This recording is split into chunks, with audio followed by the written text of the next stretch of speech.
De ASO van deze week rijdt over de A28 en heeft een serieuze doodswens. Want wie zo'n achterlijke actie uitvoert, maakt niet alleen een dom foutje, maar speelt vooral met het leven van zichzelf en dat van anderen. Een andere asfalt-ASO werd gefilmd op de A50. Hij wil dolgraag invoegen, maar krijgt daarvoor geen meter ruimte.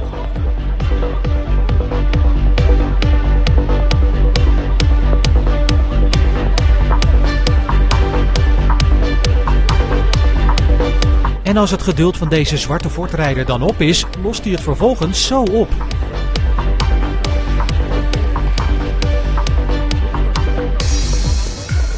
Dit is wat we noemen een bewuste aanrijding.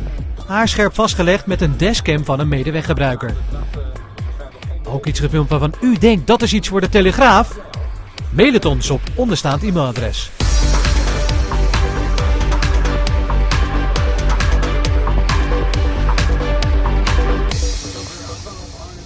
Bij Duiven 9 minuten vertraging. A15 Ridderkerk, Gorkum bij Papendrecht 18 minuten en de A7...